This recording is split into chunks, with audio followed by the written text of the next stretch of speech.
अब हम लोग करेंगे पार्ट नंबर 2 अपनी एक्सरसाइज का, चैप्टर नंबर 15 इलेक्ट्रोस्टैटिक्स। तो उसके अंदर हमने पार्ट नंबर 1 में जहाँ शॉर्ट क्वेश्चन को छोड़ा था वहाँ से शुरू करेंगे। Question number 8, can insulators be charged by induction, under what condition does this happen and what are alternative methods for charging insulators. तो क्या इंसुलेटर्स को इंडक्शन से चार्ज किया जा सकता है? तो जी हाँ, जैसे हमने देखा पहले भी, पोलराइजेशन के थ्रू, जो कि उतना स्ट्रॉन्ग नहीं है कंडक्टर जितना, लेकिन फिर भी एक इफ़ेक्ट ज़रूर है। पोलराइजेशन के थ्रू आप लोग इंसुलेटर्स को भी चार्ज कर सकते हैं थ्रू इंडक्शन, यानी उसके करीब एक चार्ज आप लाएँ तो वो भी हल्का-फुल्का टेम्पोररी चार्ज हो जाएगा।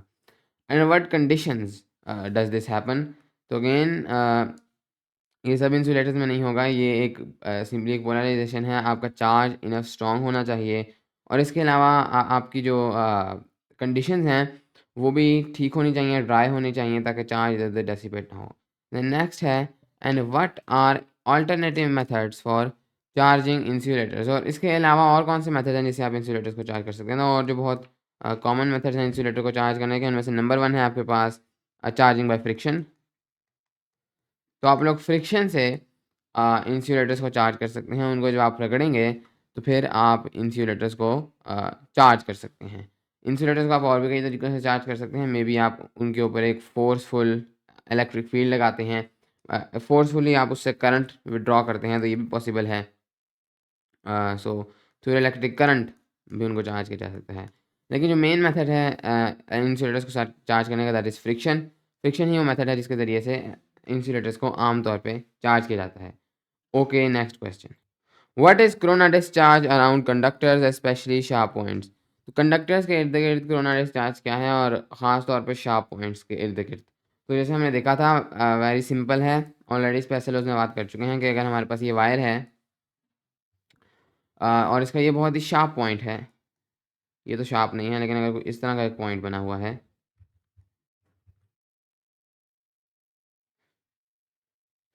तो जैसे हमने देखा था कि जो आपकी इलेक्ट्रिक फील्ड है इसके इर्द-गिर्द, वो जितना आपके पास पॉइंट शार्प होगा उतनी उधर ज़्यादा कॉन्सन्ट्रेटेड होगी। यानी इसके इर्द-गिर्द इलेक्ट्रिक फील्ड बहुत ही ज़्यादा है। जितना शार्प पॉइंट होता है उतनी ज़्यादा आपके पास इलेक्ट्रिक फील्ड ज़्यादा तेज़ होती है। तो कंडक्टर्स के इर्द-गिर्द चूँकि इलेक्ट्रिक फील्ड यहाँ मौजूद है, तो वो इर्द-गिर्द की एयर को आयोनाइज़ कर देते हैं, जिसको हम लोग कोरोना डिस्चार्ज कहते हैं। और ये आम तौर पे शार्प पॉइंट्स के इर्द-गिर्द होता है, क्योंकि उधर इतनी ज़्यादा स्ट्रॉन्ग इलेक्ट्रिक फील्ड होती है कि वो एयर को आयोनाइज़ कर दे। तो आप लोग कुछ ब्लू-ब्लू सी एयर, हल्की-फुल्की प्लाज़्मा देखते हैं, बहुत लाइट सी अराउंड वायर्स, जब उनके अंदर से बहुत ज़्यादा करंट पास कर रहा हो तो। Okay, next question.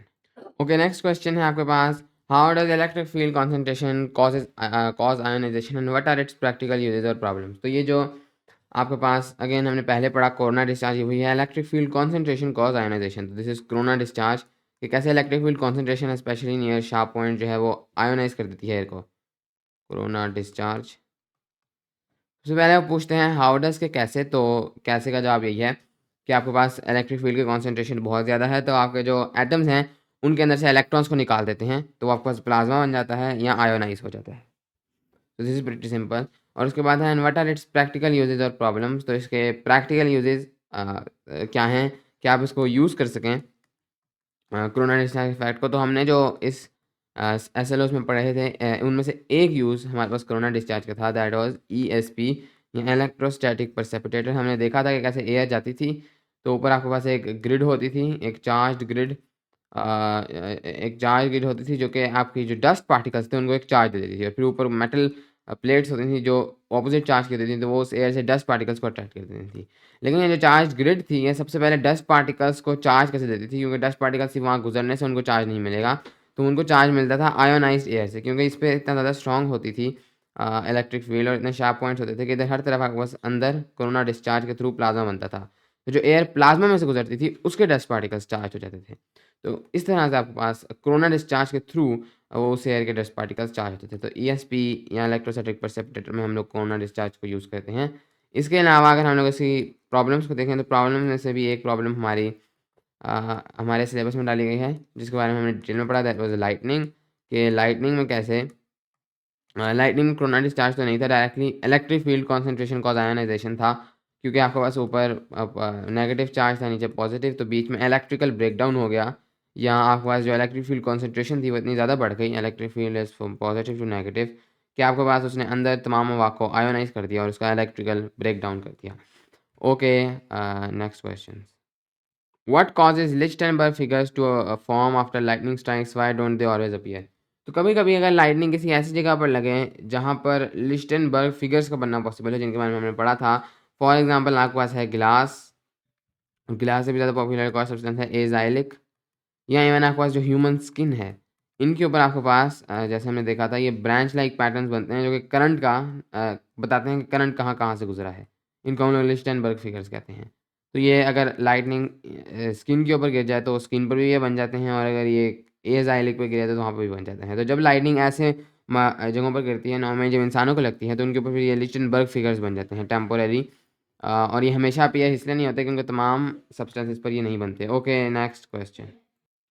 How do lightning rods protect buildings, what is the role of pointed rods in attracting discharge? तो हमने देखा था लाइटनिंग रॉड्स को कि कैसे वो इर्द गिर्द की जितनी बिल्डिंग्स थी उनको उन पे लाइटनिंग नहीं गिरने देते थे और ख़ुद अपने ऊपर लाइटनिंग को गिरने देते थे। तो नीचे एक पाइप होएगा जो ग्राउंड तक जाएगा, एंड देन ऊपर आपके पास ये बहुत टॉल रॉड होगी। तो इसके अंदर वो यहाँ पर जो पूछ रहे हैं that is what is the role of pointed rods. तो हमने देखा था कि इसने इर्द गिर्द से इलेक्ट्रिक फील्ड को अट्रैक्ट करना है because this is a conductor, और इसने इर्द गिर्द से जितनी लाइटनिंग है वो तमाम की तमाम इधर गिरेगी और कहीं उसको गिरने नहीं देगा, ऊंचा भी है।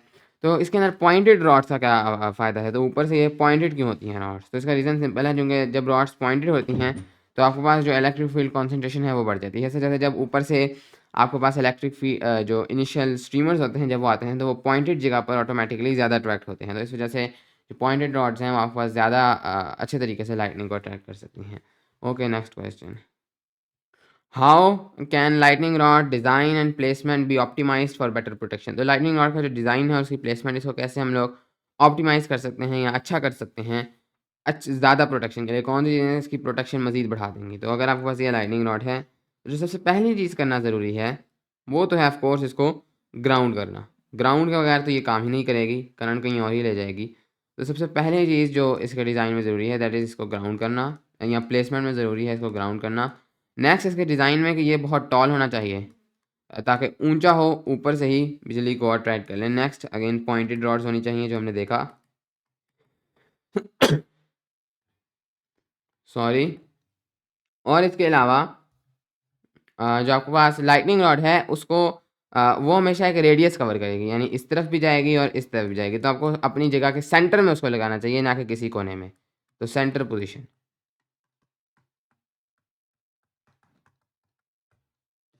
ओके, अब इसके बाद हम लोग करेंगे न्यूमेरिकल्स। तो हमारा पहला न्यूमेरिकल है a positive test charge of 30 microcoulombs is placed in an electric field. The force on it is 0.6 newtons. What is the magnitude of the electric field at the location of the test charge? तो कोई भी electric field है, उन्होंने नहीं बताया किसकी, but any electric field उसके अंदर एक पॉजिटिव टेस्ट चार्ज को लाए हैं जो कि आपको बताता है आपकी इलेक्ट्रिक फील्ड की डायरेक्शन। नेगेटिव टेस्ट चार्ज को भी ले आए तो मैग्नीट्यूड तो हमेशा सेम होगा। अगर 0.60 न्यूटन की फोर्स पॉजिटिव पे लगी है तो सेम इलेक्ट्रिक फील्ड में नेगेटिव पर भी उस पॉइंट पर वही फोर्स लगेगी, बस डायरेक्शन डिफरेंट होगी। तो यहाँ पर हमने मैग्नीट्यूड निकालना है तो यहाँ पर मैटर नहीं करता कि नेगेटिव हो या पॉजिटिव, लेकिन एनीवेज हमारे पास फार्मूला है कि इलेक्ट्रिक फील्ड का जो मैग्नीट्यूड है, जिसको मैं खाली ही कहता हूँ, ये होगा आपके पास आपकी जो फोर्स लग रही है at that point divided by your charge या क्यू। तो क्यू कहते हैं चार्ज को कि electric field is the amount of force पर कूलॉम्ब ऑफ चार्ज। तो एक पॉइंट पर पर कूलॉम्ब, हर कूलॉम्ब के लिए कितनी फोर्स लग रही है वो इलेक्ट्रिक फील्ड है। हम उसकी मैग्नीट्यूड को इस तरह डिफाइन करते हैं। तो आपके पास आपकी फोर्स है 0.6 Newton's divided by your charge that is 30 micro coulombs. Micro means 10 to the power minus 6, 10 to the power minus 6 coulombs. इसको हम लोग करते हैं, so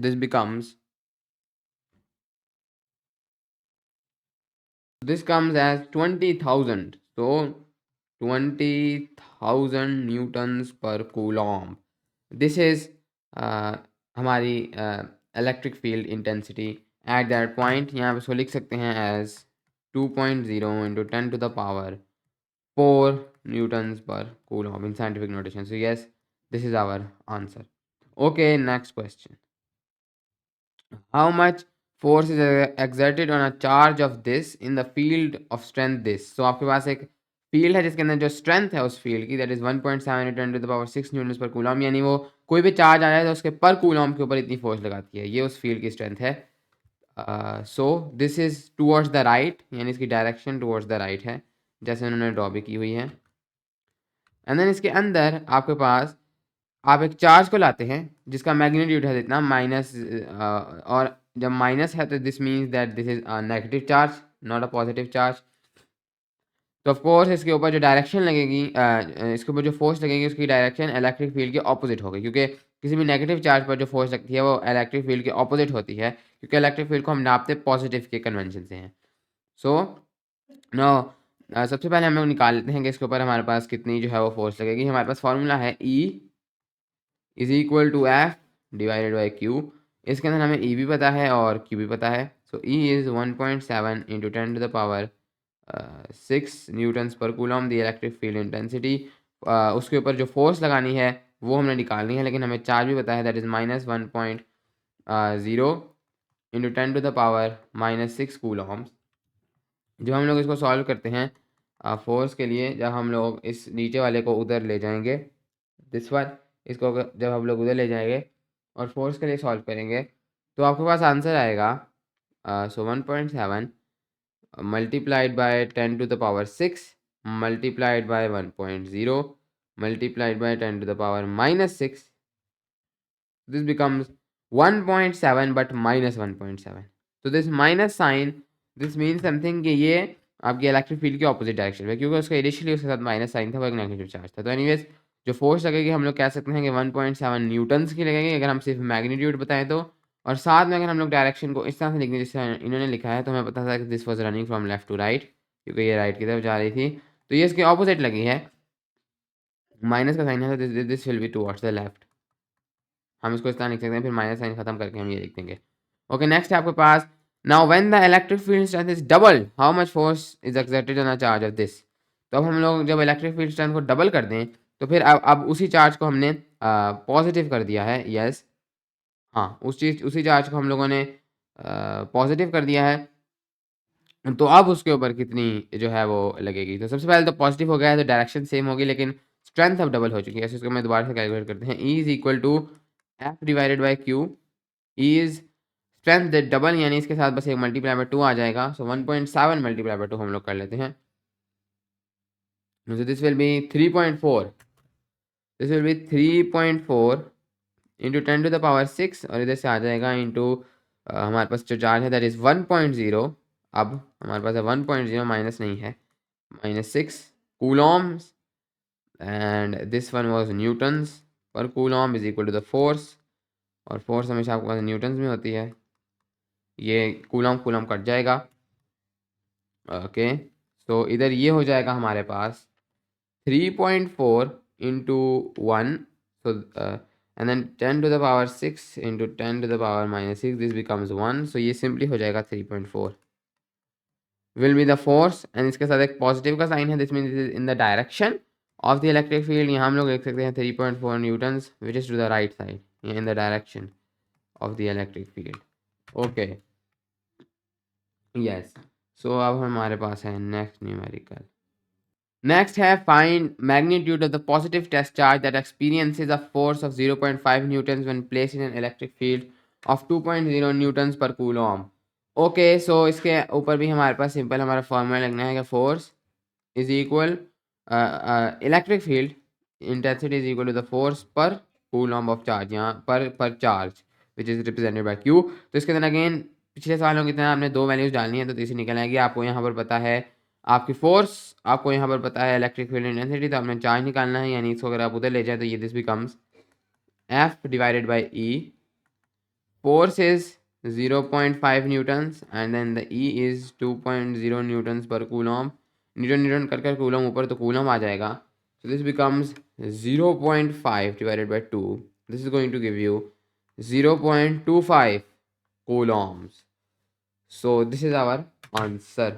Okay, next question. Okay, next numerical is a small charge of 3 microcoulomb is placed in a uniform electric field of 1.5 newtons per coulomb. Calculate force on the charge. Force on the charge again बहुत ही simple उसी किस्म का question है कि आपके पास E is equal to F divided by Q. आप लोगों ने F निकालना है, यानी कि F will be E dot Q. So E है आपके पास 1.5 newtons per coulomb and then जो चार्ज आपके पास दैट इज 3.0 माइक्रो यानी 10⁻⁻6 coulombs and then 1.5 into 3.0 into 10⁻⁻6 will be 4.5 into 10⁻⁻6 and then this one coulomb cut के this one becomes Newton. So force is 4.5 into 10⁻⁻6 Newton या -6 को अगर आप micro लिख दें तो this becomes 4.5 micro newtons. Okay next numerical. Next है आपके पास calculate the electric field strength in an electron enters it and experiences a force of 0.01 newtons. The charge of an electron is this. So charge है electron का ये काफ़ी छोटा और अगर उसके ऊपर इतनी फोर्स लगती है तो इलेक्ट्रिक फील्ड की स्ट्रेंथ क्या है.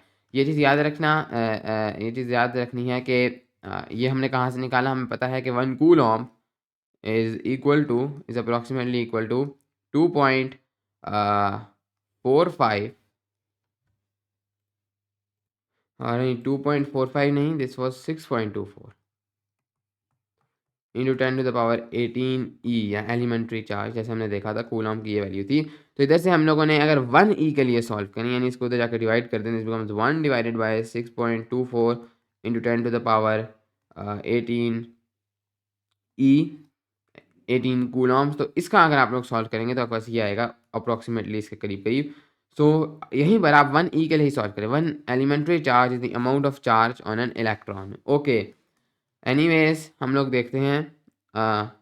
सो यहाँ पर हम लोगों ने मैग्नीट्यूड ही निकालना है इसलिए क्योंकि हमें उन्होंने डायरेक्शन तो बताई नहीं शुरू में तो यहाँ पर उन्होंने माइनस का साइन नहीं लिखा. हम भी नहीं लिखेंगे हम सिर्फ मैग्नीट्यूड निकाल रहे हैं. उन्होंने कोई डायरेक्शन नहीं बताई हुई.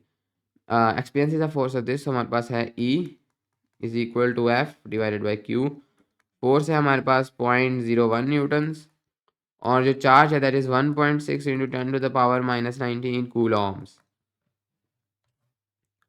So 0.01 divided by 1.6 into 10⁻⁻19